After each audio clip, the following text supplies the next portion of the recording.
सभी भाई अच्छे होंगे, गुरुदेव माता जी का स्मरण करते हुए अपने जीवन को आगे बढ़ाते होंगे।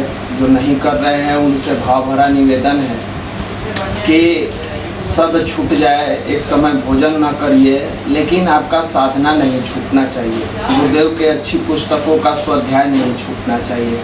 जिन भाइयों के पास गुरुदेव की पुस्तकें नहीं है, घर पे चले गए हैं, उनसे निवेदन है कि अगर आपके पास अखंड ज्योति है या कुछ भी नहीं है तो आप यूट्यूब पर जाके डेली गुरुदेव की अमृत वाणी को जरूर सुनें। अभी भाई राजीव जी आपको बहुत सारी बातें बता रहे थे।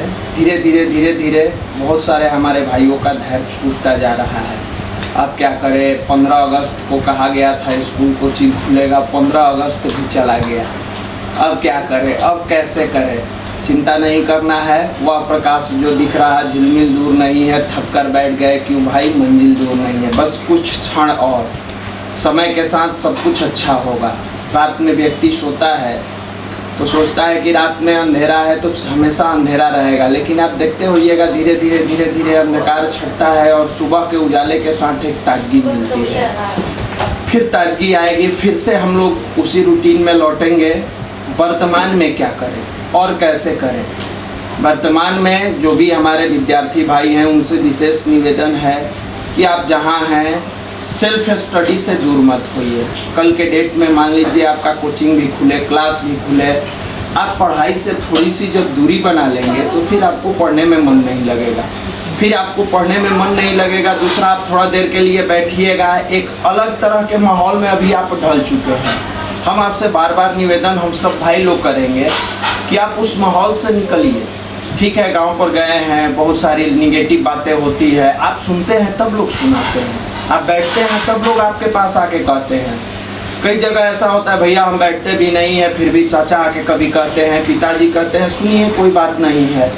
गंगा जब गोमुख से निकलती है और बड़े लक्ष्य को लेके चलती है, बंगाल की खाड़ी में जाके गिरना होता है तो रास्ते में बहुत सारे लोग पानी निकालते हैं, बहुत पेड़ टहनियाँ झुकी होती है जो टकराती है, बहुत सारे पत्थर पहाड़ रोकने का प्रयास करती है। आपका हमारा जीवन भी उसी लक्ष्य के, बड़े लक्ष्य के तरफ, और कोई भी व्यक्ति ये सोचता है कि हम बड़े लक्ष्य के तरफ बढ़ेंगे और हमारा अवरोध न किया जाए, हमको रोका नहीं जाए, यह असंभव है।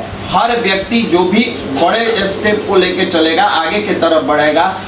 हम जिन गुरु के शिष्य हैं, परम पूज्य गुरुदेव को कई जगह रोका गया, कई तरीके से रोका गया, कई विवादों में डाला गया, ये ऐसे करेंगे वैसे करेंगे, लेकिन गुरुदेव हमेशा अपने लक्ष्य की तरफ बढ़ते गए। दुनिया में कोई ऐसा व्यक्ति है जो मंजिल तक पहुंचा हो, बड़ी ऊंचाइयों को छुआ हो और उसके जीवन में अवरोध नहीं आया हो? अवरोध आएगा, हम उसको टैकल कैसे करते हैं, उसको हैंडल कैसे करते हैं हमारे ऊपर। और क्या सोचते हैं कि किताब के पन्नों को पलटकर हम देखेंगे तो हमारे जीवन की समस्या के समाधान के हर एक सूत्र मिलता चला जाएगा? कभी नहीं। जैसे किसान खेती करने से पहले अपनी खरपतवार को साफ करता है, खेतों को सुंदर बनाता है, फिर उसकी जुताई निराई बुराई करता है, फिर उसमें सेवा भाव से जाके फसल लगाता है, कुछ दिन इंतजार करता है, उसके बाद फसल आते हैं। वैसे ही हमारा जीवन है। पहले हमारे अंदर की निगेटिविटी है, ये खरपतवार की तरह है, हर क्षण हर जगह अवरुद्ध बाधा पहुंचा रहा है। इसको दूर करने का प्रयास करेंगे। ये जैसे जैसे दूर होता जाएगा धीरे धीरे हमारे अंदर एक पॉजिटिव थॉट आएगा, और पॉजिटिव थॉट जो आएगा वो हमारा खेत तैयार कर रहा है। ये मत सोचिएगा पॉजिटिव थॉट आ गया हम मंजिल पर पहुंच गए। ऐसा होता तो भाई सब लोग पॉजिटिव थॉट रखते और अपने आप मंजिल पर। वो एक माध्यम है। जैसे आपका खरपतवार निगेटिविटी है वो साफ हुआ, अब पॉजिटिवनेस आपके अंदर आया। ये क्या है? ये आपका खेत है, खेत को उर्वरा बनाए। अब इसमें फसल डालिए। फसल डालने का मतलब आप साधना कीजिए, स्वाध्याय कीजिए, संयम कीजिए, सेवा कीजिए। बहुत सारे भाई लगातार जब बताया जाता था हर रविवार को कि आप मेडिटेशन कीजिए, इससे तनाव दूर होगा, वो सोचते थे अरे बहुत लोग सुनाते हैं, बहुत बाबा जी लोग सुनाते हैं। आज वही भाई मैसेज करते हैं भैया एक्सट्रीम पर तनाव चला गया। अरे भाई आप डॉक्टर के पास जाओगे, प्रिस्क्रिप्शन पर दवा लिख के देगा, बीमारी है, आप उस दवा को खाओ, नहीं आके कहो डॉक्टर साहब हमारा तो बीमारी ठीक नहीं हो रहा है, इसका कोई इलाज नहीं है। तो आप उसमें अब खेत तैयार है, उसमें बीज लगाओ। विद्यार्थी हैं, साधना कीजिए जो आपके बॉडी को मेंटल फ्यूल देगा। पिछले रविवार को भी बताए थे, आपके शरीर को फ्यूल देगा जिससे आप काम करेंगे। आप सिंपल सा साइकिल रखते हैं, उसमें भी कुछ दिन में धीरे धीरे हवा निकल जाता है। आप गाड़ी रखते हैं, उसकी भी हवा निकल जाती है। बहुत सारे आपके चीजों को मेंटेन करना पड़ता है। आप क्या सोचते हैं कि एक दिन गायत्री मंत्र जप लिए और हम इतना पॉजिटिव रहेंगे कि अब पूरी जीवन अपना आगे बढ़ते जाएंगे? नहीं। जैसे व्हीकल्स में, जैसे वाहन में, जैसे आपकी साइकिल में, बाइक में हवा निकलता है, ले जाके हवा भरते हैं, वैसे ही लगातार कार्य करते करते आपके अंदर निगेटिवनेस आता है। उसको पॉजिटिव बनाने के लिए स्वाध्याय कीजिए, अच्छा कार्य कीजिए। हम उन सारे भाइयों को धन्यवाद देते हैं जो हमारे भाई गांव में भी जाके सोशल डिस्टेंसिंग का पालन करते हुए और बच्चों को शिक्षा दे रहे हैं। वहाँ के बुजुर्गों के बीच में बैठ के गायत्री मंत्र की साधना के बारे में बता रहे हैं। क्या उनको उनके गांव वाले आरती उतारते होंगे? क्या उनके गांव वाले उनको फूलमाला चढ़ाते होंगे? कहते होंगे गया था पटना, बाबा बन के चला आया। उसके बावजूद लाख निगेटिविटी लोग डाल रहे हैं, निगेटिव चीजों को उनके अंदर डाल रहे हैं, परोस रहे हैं। लेकिन वो साधना की ताकत है, वो गुरुदेव का एक प्यार, प्राण प्रवाह जो वहां लड़ने के लिए विवश कर देता है। कई भाई गांव में जाकर फिर अपने पुराने ढंग में ढल गए। यहाँ थे, साधना भी अच्छा करते थे, स्वाध्याय भी अच्छा करते थे, सेवा भी अच्छा करते थे। गांव में गए हैं, खाने पीने सोने के अलावा उनके पास कोई अवसर नहीं है। बस वो माला जपते हैं, जाहे विधि राखे राम, ताहे विधि रही है। समय चला जाएगा, आपकी आदत छूट जाएगी, निगेटिविटी में आप इन कर जाओगे। फिर पटना आने के बाद आप चाहोगे कि अचानक परिवर्तन कर ले, नहीं होगा।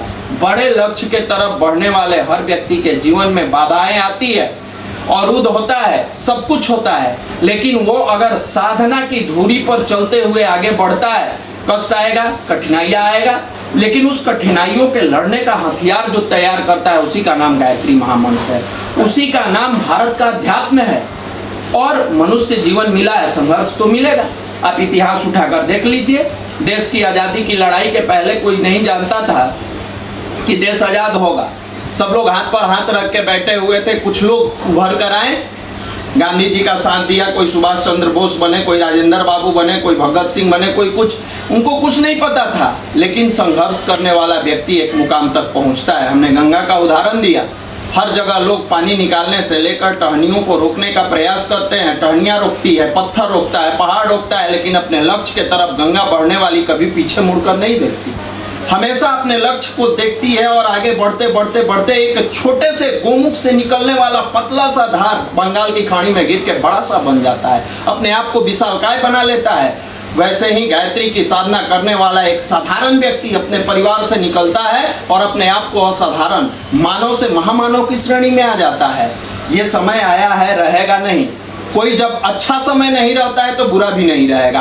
हाँ, ये क्षणिक नहीं है कि जादू की छड़ी घुमा दी है और इतना बड़ा कोरोना महामारी तुरंत चला जाएगा। धीरे धीरे डिटोरिएट हो रहा है और समय के साथ डिटोरिएट होता चला जाएगा। हम अपने भाइयों से प्रयास करेंगे और प्रार्थना भी करेंगे कि आप जहां हैं, चाहे कितनी भी लोग निगेटिव बातें कहे, आप अपने गुरु पर, अपने इष्ट पर, अपने मालिक पर, अपने साधना पर विश्वास रखिए।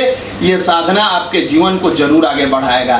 ये विश्वास आपको आगे जरूर बढ़ाएगा। अगर विश्वास आपका लड़खड़ा गया, टूट गया, तो फिर कोचिंग भी खुलेगा, क्लास भी खुलेगा। जिस कोचिंग क्लास के लिए आज गांव में परेशान होकर बैठे हैं कि हम खुल जाएगा तो अपने लक्ष्य तक पहुंच जाएंगे, आप इतना निगेटिव हो चुके रहिएगा, या आपकी सेल्फ स्टडी छूट जाने के बाद आप इतने तरीके से फ्रस्ट्रेट हो गए रहिएगा कि क्लास में बैठिएगा, पढ़ नहीं पाइएगा, जाइएगा, शिक्षा नहीं हासिल कर पाइएगा।